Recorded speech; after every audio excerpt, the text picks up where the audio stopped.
Invincible. That's coming at some point. This Definitely month. looking forward to that. Like 2 weeks. I love Invincible. I love Invincible so much. That last season, a lot of shows like peak at season 1, and they get their audience caught, and then season 2, 3, and 4 are like lesser versions and almost like steady decline. And it's almost designed that way, for viewer retention and for cost benefit. With Invincible, like the animation's expensive and it takes a long time. So I definitely have seen like some animation stuff that isn't as great as I would love it to be, but the story's great. The story's so good. The voice acting is tremendous. So a lot of times with the cartoon, at least I expect the actors to be people I've like. There's no star power, right? If you got Henry Cavill to voice someone, it doesn't have the star power that Henry Cavill would normally have. But they get like top actors. The guy that plays the Nazi in Oz, who's J.K. Simmons. J.K. Simmons is in it. Glenn from The Walking Dead is in it. Stephen Wynn. Like, there's a lot of actors that who are in this thing. I got the list here. So Stephen, I think it's Yeun, or it's Yeun. I don't know how to pronounce his fucking name. Lauren Cohen, who I think is Maggie from The Walking Dead, played War Woman. Okay. I didn't know that. Walton Goggins is a main character. He's there every episode as Cecil. Seth Rogen is a semi-main character. He plays Alan the Alien. Zachary Quinto is in it. Michael Cuditz is in it. Who's Omni-Man? That's J.K. Simmons. Oh, okay. Who's Conquest? For some reason, I thought he was a big guy. Is that Negan? Yeah, that's Jeffrey Dean Morgan. Damn. But these are actors Aaron Paul from Breaking Bad. He played Powerplex. Let's see. Justin Roiland has a character, just some minor character, though. That doesn't count. Clancy Brown. You won't know Clancy Brown's name, but if you look at a picture of him, you'll be like, oh, that guy. He plays Damien Darkblood. Michael Dorn, who plays Worf in Star Trek, has that really great voice. He's Battle Beast. Oh, I didn't know that. I wonder if you're an actor, if you ask for less money when you do voice acting.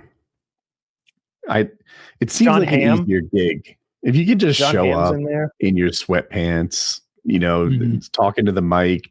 Now it takes talent. I'm not saying it's not talented, but I think it's easier for an actor to do off-camera work. Maybe they're like, just do it cheaper because it's nicer. It's a good job.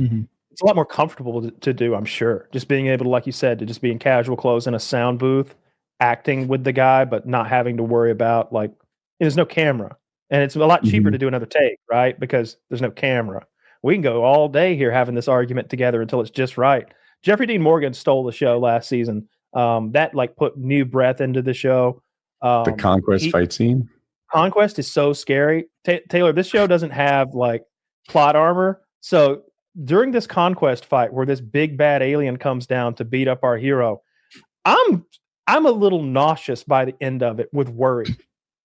I'm literally a little bit sick to my stomach with worry for my character because he's mutilating our guys. He's going from main character to main character, mutilating them. He's tearing people's faces off.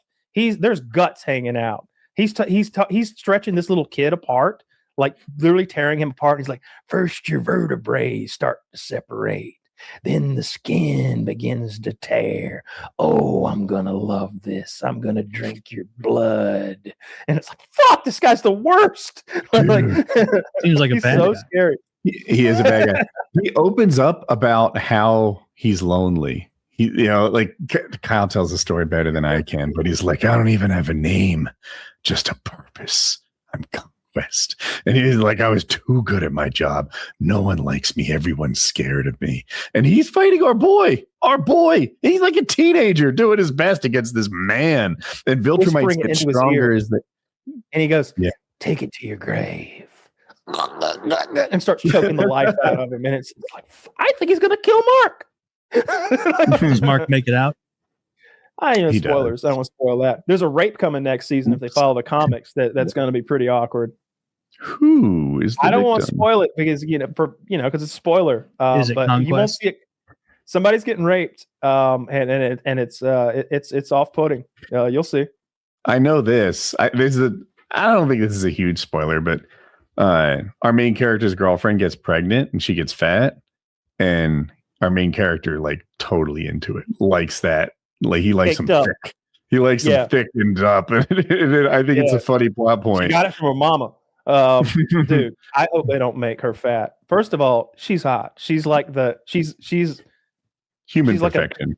She's a redhead that's a superhero that can change matter, and she's just hot. She's a very sexy lady. I could use a little nudity in this show too. I'd see some anime titties. I'd appreciate the hell out of that. She gets naked all the time. But yeah, she's in the comics. She doesn't just get caked up. She gets like, we need some Ozempic. We need to do something about this. It makes me wonder what her superpowers even are. Like, why don't you alter the matter in your ass, lady? That's too much. You know what I mean? Like, she gets big. So I hope they don't do that. Why would it matter anyway? They don't. This is one of those shows that. Oh no, this is animated, so they probably don't show tits anymore. No, they don't, which is a downer. Like, Japanese anime shows titties. I can't remember what I've been watching, but I've been watching like anime movies from the 90s. Like I don't know, they're Appleseed or something, or Ghost in the Machine or something. I've been watching a bunch of them. I don't know the names, but like there'll be some titties in there. I'm like, all right, okay, I appreciate a little anime puss. You know, just a little. Real enough. She does get too heavy. I can't tell which of these images are like fan images and which ones are from the comic. Yeah, if you go down that route, there's a lot of, what is it, Rule 34? Yeah. There's a lot of Invincible pornography. There's some enthusiastic people out there. I appreciate the hell out of that. You know, like that's a fan base that's add into the universe. And other properties. I like that you got some horny fans for your product, and they're always making the characters fuck. I could do without the Simpsons stuff. It's always incest. Yeah, and it's and there's plenty of characters. Like, right? There are many, you could say. Like, they're. I saw somewhere Millhouse always have to be incest. I've seen somewhere it's Millhouse fucking sick and wrong. They should stick to SpongeBob like normal people. They give Millhouse blue pubic hair every time. Every fucking time. Takes me right out of it. Do they ever have Millhouse's dad in there? No. Is he like ever in the mix? No, where he's trying to fuck, like, I don't know, someone in his race car bed. Do you have a race car bed, Homer? See, now you transition to comedy. Like this is funny now. This is I sleep in a big bed with my wife. Yeah. I bet you don't have a race car bed. Like, what does he sound like again? Kind of like that. Yeah, he's one of the sadder characters. You know, that's pretty sad stuff. I'm never going back to that show. I thought there was something else that comes out. It doesn't cross my universe, really. Like, I don't see The Simpsons. I don't even know. Is it Hulu? I'm not using Hulu. Yeah. Hulu Disney. My Hulu has ads, so I don't watch it all. I know that I haven't watched it since season 1 or maybe even 2, but season 4 from is coming out. And bear with me here. Bear with me. Hear me out. I have this theory that once it's all out, binge watching it won't be so infuriating. You know, if you go week to week with them asking questions and never answering them, that's infuriating. But if I can binge watch this thing and it's like, oh, all right, they finally got there. It took them 12 hours, but they got there. I think I could watch it and enjoy it. So I'm waiting on all of that to come out years from now or whatever. But season 4 is coming out of that. The Boys is finishing up. And what else?